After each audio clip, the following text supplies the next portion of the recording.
Bonjour la team. Les gars, je vais vous montrer aujourd'hui une vidéo révélatrice de Mangou Philippe. Mangou Philippe, ancien général du président Laurent Gbagbo. Mais quand ça a raté, Mangou Philippe est celui-là même qui a trahi le président Laurent Gbagbo. Mais dans cette vidéo, vous allez comprendre. Mangou Philippe va faire les révélations sur Charles Blé Goudé, qui, depuis 2011, vous saurez pourquoi il a fui. Il est important de savoir que le président Laurent Gbagbo a, il faut le dire, été très mal entouré. Il a entouré par des personnes qui étaient contre lui. Il a entouré par des personnes qui faisaient de la complicité dans son dos. Il a été entouré par des traîtres. Seul Dieu sait pourquoi le président Laurent Gbagbo est sorti vivant dans toute cette affaire. C'est pourquoi, dès lors où il décide de se séparer d'un tel ou un tel, moi je suis, sans me poser des questions, il sait très bien ce qu'il est en train de faire. Parce que le même Mangou Philippe, figurez-vous qu'aujourd'hui, il est bel et bien l'ambassadeur de la Côte d'Ivoire en Allemagne, si je ne m'abuse. Donc, toute cette trahison, toute cette complicité, toute cette duplicité, c'était juste pour ça. Il fallait vendre le président Laurent Gbagbo, vendre des conditions, juste pour un poste d'ambassadeur dans un pays européen. Mais Mangou Philippe, dans non seulement la confidence, ce qui va nous faire comprendre que M. Blé Goudé, depuis 2011, était déjà en train de faire son deal pour trahir le président Laurent Gbagbo. Mais il va aussi dire, depuis la CPI, que le président Laurent Gbagbo est celui-là qui a financé le commando invisible. Comment Mangou Philippe, général du président Laurent Gbagbo, peut tenir ce genre de propos? Vous allez voir le langage hein, corporel du président Laurent Gbagbo. Vous allez écouter le langage même du regard, la déception. Ce monsieur, il a tellement souffert. Il a souffert parce que non seulement il devait se battre contre les ennemis extérieurs, mais il devait aussi se battre contre les ennemis intérieurs. Voici donc la réalité. Vous devez savoir que c'est ça la réalité dans la plupart des cas.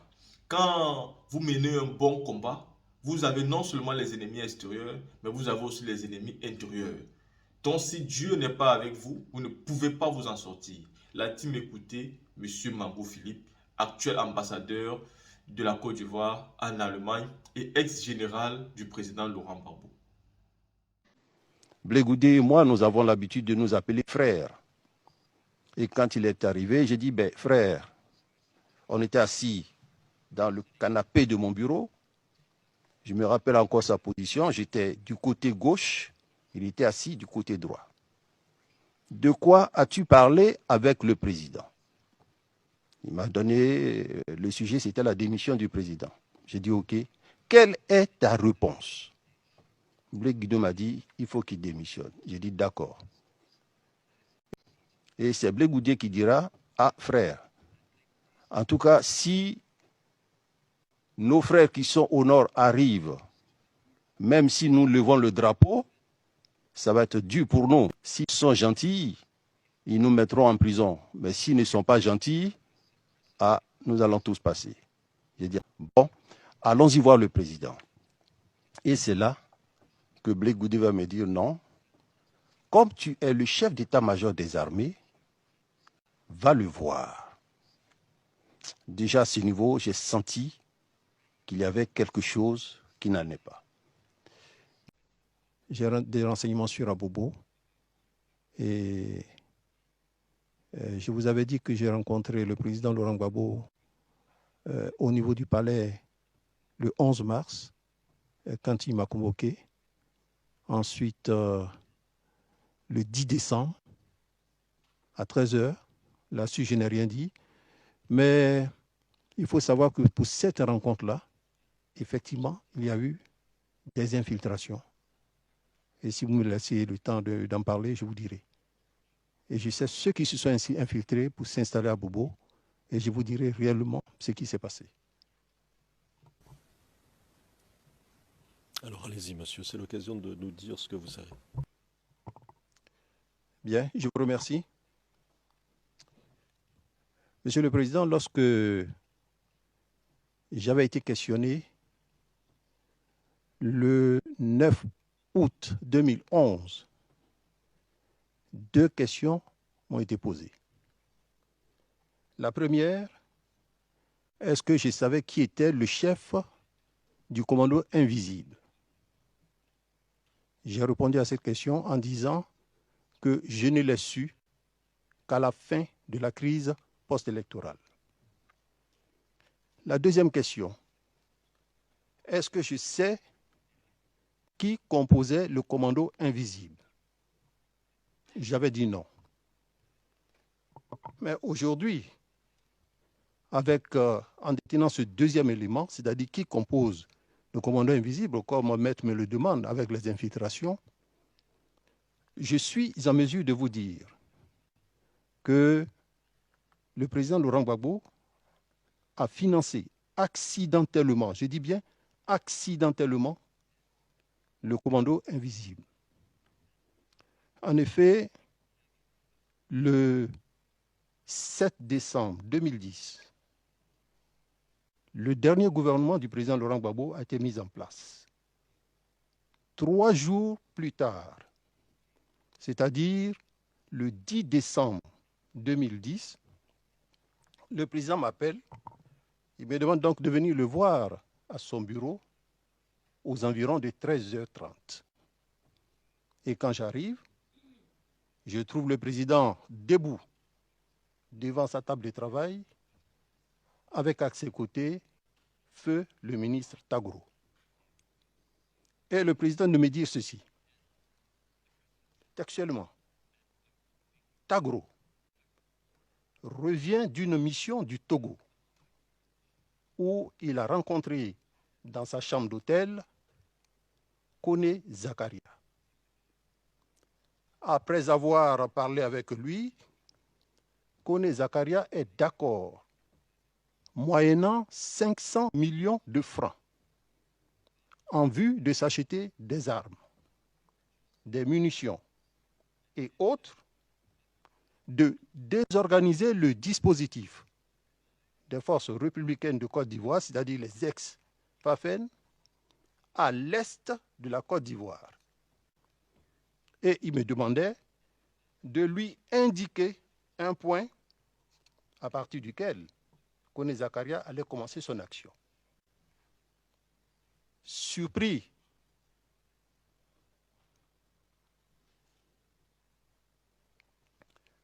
par une telle demande, j'ai dit, mais Monsieur le Président, si vous avez cet argent, remettez-le nous. Vous savez que nous n'avons pas d'armes et de munitions. Mais pourquoi c'est par l'est de la Côte d'Ivoire qu'il a décidé de commencer son action? Et le ministre Tagro me dit, c'est par là qu'il a décidé de commencer son action.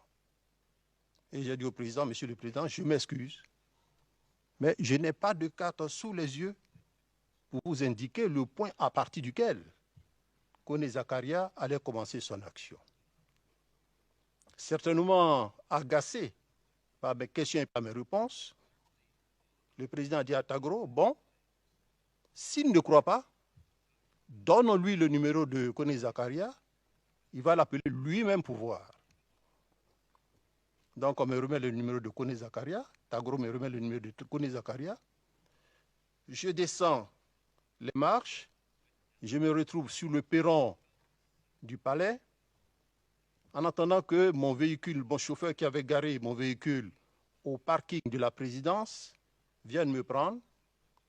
J'ai été rejoint par un monsieur d'une 50aine d'années qui, après m'avoir salué, m'a dit ceci, « Mon général, c'est moi qui ai mis Koné Zakaria et le ministre Tagro en contact. Koné Zakaria est prêt à travailler avec IB. Et IB est d'accord. Mon général, le temps presse. » Je monte dans mon véhicule. Arrivé à Yopougon, je remets le numéro à mon chef de sécurité. Je pourrais, Monsieur le Président, en Wiko, vous donner le nom de mon chef de sécurité. Je ne souhaiterais pas le donner maintenant parce qu'il est encore dans l'armée. Donc, je lui donne le numéro et je lui dis, c'est le numéro de Koné Zakaria. Appelle-le pour voir si c'est bien lui. Il faut noter que mon élément connaît très bien Koné Zakaria pour avoir fait la formation avec lui. Et quand il appelle, qu'il tombe sur son interlocuteur, il me dit « Mon général, c'est lui, mon général, c'est lui ». Donc je lui fais signe de lui dire que je vais lui parler. Donc il annonce « Ne quittez pas pour le chef d'état-major des armées ». Kone Zakaria, bon, on a l'habitude de nous appeler classe. Donc quand je prends le téléphone et que je dis « Allô », il me dit « Classe, bonjour ». Et je réponds « Bonjour, comment vas-tu » Il me dit « Ça va ». J'attends l'argent pour commencer le travail. Ce qui veut dire que quand je suis parti de la présidence de la République, quelqu'un l'a appelé pour dire que le général allait t'appeler. Voici ce dont j'ai été témoin. Pour répondre maintenant à votre question, maître, je voudrais dire qu'il y a eu effectivement collusion entre IB et Kone Zakaria. Je peux continuer? Merci. Pour l'opération au niveau d'Abobo. À court de logistique, Kone Zakaria va user de ruse et de perfidie pour faire croire au président Laurent Gbagbo et au ministre Tagro qu'il va mener une action qui leur serait favorable au nord-est, mais au lieu de mener cette action, ils sont descendus tout simplement au sud-est pour mener l'opération au niveau d'Abobo. L'argent remis a servi donc, maître, à l'infiltration des éléments, j'allais dire des lieutenants de Kone Zakaria. Un certain Ferré Konaté, vous allez sur YouTube, il y a un film, le commandant Ferré Konaté, de son nom Malinké, Meleke, l'ange qui retire la vie. Un analphabète dont les propos sont traduits par son adjoint, un certain Koulibaly Youssouf, qui se vante d'avoir égorgé les éléments des forces de défense et de sécurité et qui revendique 600 personnes, c'est-à-dire des éléments qui ont été recrutés sur place. C'est le même Kone Zakaria qui, lorsque je suis allé au Golfe, le 12 avril 2011, pour faire allégeance au nouveau président de la République, assis dans l'après-midi sous un arbre, viendra pour me trouver, pour me dire « Classe, nous avons pris Tagro, mais il s'est tiré une balle dans la tête. » Je suis un peu émotionné, excusez-moi. Il s'est tiré une balle dans la tête. Alors j'ai dit, mais comment ça? Pourquoi l'a-t-il fait? Était-il armé? Est-il mort? L'intéressé se contentera de me dire, non, nous l'avons transporté dans une clinique. Et j'en ai profité pour lui demander, mais est-ce qu'on t'a donné l'argent? Il a répondu par l'affirmative. Mais ce que je peux vous dire, vu le milieu dans lequel on était, je n'ai pas demandé au-delà que combien il a reçu. Donc, cette information qu'il m'a donnée, Monsieur le Président, pour moi, ressemble un peu à un aveu d'impuissance de quelqu'un qui se serait retrouvé face à son bienfaiteur, mais pour qui, malheureusement, il n'a pas pu faire grand-chose parce que lui-même se serait tiré une balle dans la bouche.